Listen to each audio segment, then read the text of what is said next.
Hello guys, this is Sharon here from 24/7 Techie. This is the Meizu M2, this is the Redmi 2 Prime, and this is the Euphoria. So these three phones are actually priced sub 7,000 rupees. So the Meizu M2 just recently got launched and it's priced 699, so 7,000 rupees, and the Redmi 2 Prime is sort of 7,000 rupees on sale period, like Diwali times it was available for 6,500, but the official price is still 7,000 rupees. And the Euphoria has got a price cut of 500 rupees the moment they moved from CyanogenMod mod to stock Android, but there is already a way to install the CyanogenMod mod on the stock Android versions, so don't worry about that. You can check out my channel for those videos. So here we have a Euphoria running on stock Android 5.1.1, and a Redmi 2 Prime running on stable MIUI 6 on Android KitKat, and Meizu M2 on Flyme OS Android 5.1. So first of all, we'll get rid of the dimensions of the phone. And in the dimensions point of view, the Meizu M2 is 140mm by 68.9mm by 8.69mm, and the Redmi 2 Prime is 134mm by 67mm by 9mm, so it is the thickest of the lot.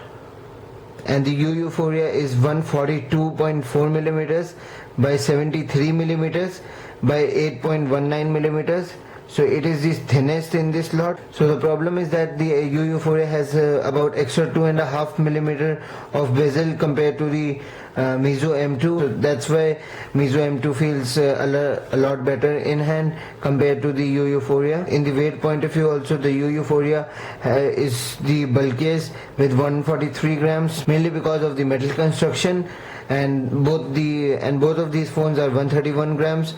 So Meizu M2 is the best in the build if we compare it with dimensions and weight, as it is taking the least space in a 5-inch screen, because this is a 4.7-inch screen and both other phones are 5-inch screen, and it also weighs a lot less compared to the Euphoria. And to be precise, in the screen point of view, to be precise, the Meizu M2 and the Euphoria has a 5-inch HD screen 720p, and the Redmi 2 Prime has a 4.7-inch 720p screen with a pixel density of 312 compared to 294 on Meizu and the U. But I must say, after using all these phones and after comparing them, I can surely tell you that the Meizu M2's display is the best display in this lot, and I was really impressed with this display. This is the third Meizu phone that I am testing, and each and every time I've really liked the Meizu displays. I really liked the M1 Note's display. Then I also did try out the MX5, and the display quality on that phone was also very good, and they have not at all disappointed in the Meizu M2. So they are really good at getting a good display on their phones. So in the protection point of view, the Meizu M2 and the Redmi 2 Prime are protected by the Dragon Trail Glass. It is similar to Gorilla Glass, but the Euphoria is protected by the Gorilla Glass 3, and all are very good for day-to-day usage. And in the storage point of view, all three phones come with 16 gigs of internal storage, with Meizu lagging behind in one point over here, that Meizu has sacrificed a little bit over here because it's a hybrid SIM. So it's a hybrid SIM slot. So it can either be a memory card, a single memory card and a single SIM, or dual SIM, which I've showed you in the unboxing. And both other phones are having 3 slots, 2 SIM card slots and a micro SD card slot. So Meizu M2 does lag behind in that. So in the camera point of view also, the Meizu M2 has a better camera with 13 megapixel of rear camera and a 5 megapixel of front camera, and it also has better software because it just gives us a lot of options in this 7,000 rupees phone, with manual controls as well, beauty mode, panorama, light field, scan, so it will scan your barcode, slow motion, and auto is normal, and it can record videos up to 1080p. Whereas the Redmi 2 Prime does gives us a little bit of manual controls, but not a lot of things to play around with, and Euphoria doesn't gives us any manual controls.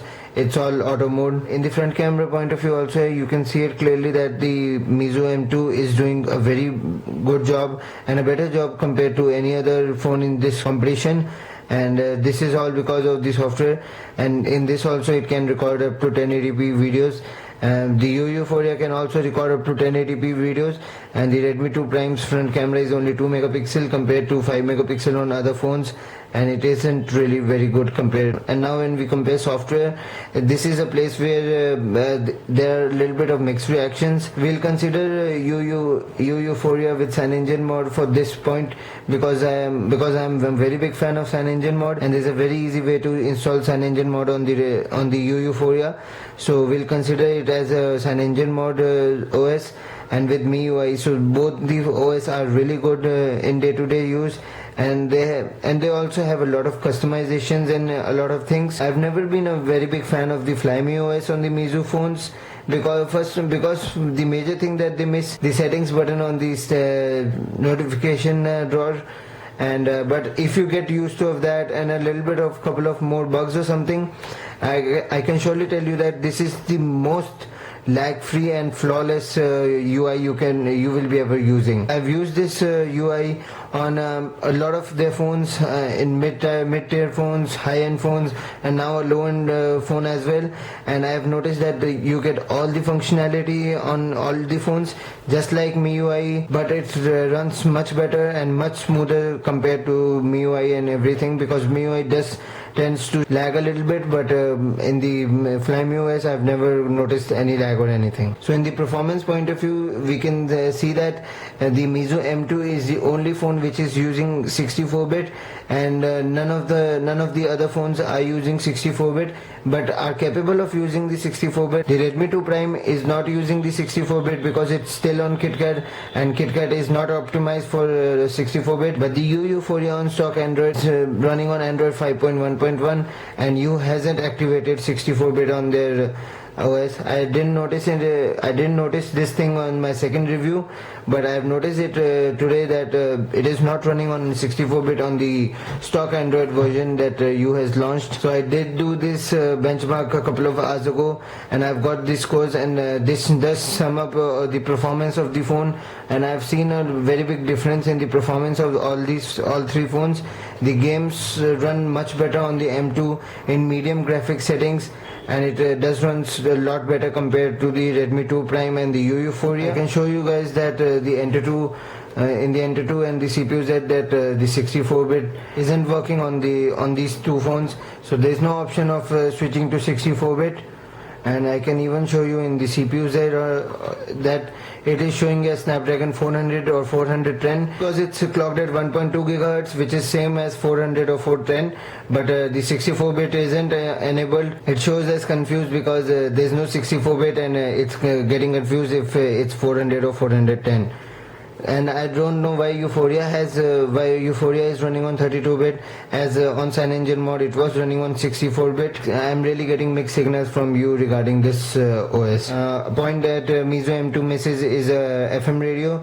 Both the other phones support an FM radio and has an inbuilt app, but the Meizu M2 doesn't have any app of that type. In the battery point of view, the Meizu M2 has the biggest battery with 2500 mAh battery, whereas the Redmi 2 Prime has a 2200 mAh battery, and the U4 has a 2230 mAh battery, and the battery backup on the Meizu M2 is better than the two phones.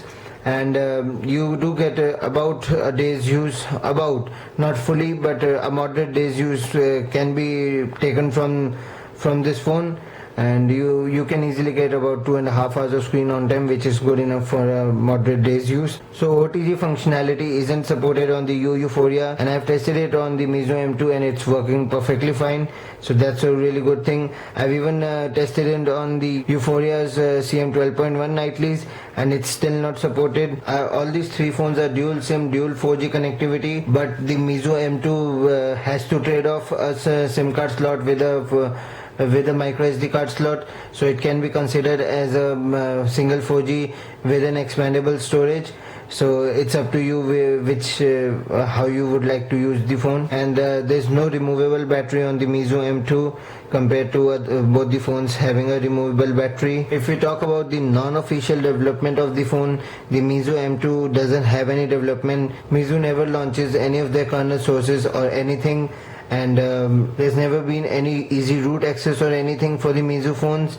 And the Redmi 2 Prime and the Euphoria have a decent amount of development going around for them. Euphoria was officially powered by CyanogenMod mod, so it does have a lot of development gone around it, but the Meizu M2 doesn't have any development on it, and the Redmi 2 Prime has started to get a good amount of development. And the Meizu M2 comes with a 2 ampere charger, but it does not support any type of quick charging, and it does takes a while to charge fully. But the Redmi 2 Prime and the Euphoria does support quick charge 1.0, and in comparison it does quickly charge. The Meizu M2 can take more than 2 hours to fully charge, which was not that acceptable because it does comes with an 2 ampere charger. So in the conclusion, I can surely tell you that in the performance point of view, the Meizu M2 wins hands down. But in the dual SIM connectivity with a micro SD card slot, both the other phones are better, but you have to sacrifice on a little bit of camera performance with a little bit of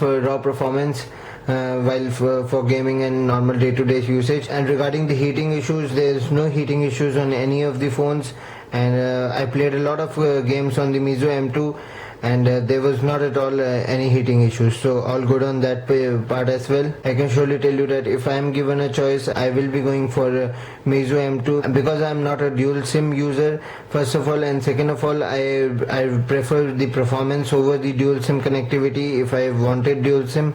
So I will be going for the Meizu M2 over any of the phones, and the in-hand feel and the design of the phone is much better compared to any other phone, so I will be going for the Meizu M2. So thank you guys for watching this video. This was Sharon here from 24/7 Techie, comparing the Meizu M2 with the Redmi 2 Prime and the Euphoria. Do subscribe to our channel because we really need subscribers, and you can help us a lot through that red subscription button. If you have any video requests or anything you would like to talk to me, do contact me through Facebook, Twitter, or even comment on the video, and I will surely get in touch with you. And I really hope to see you in my next video. Till then, see ya.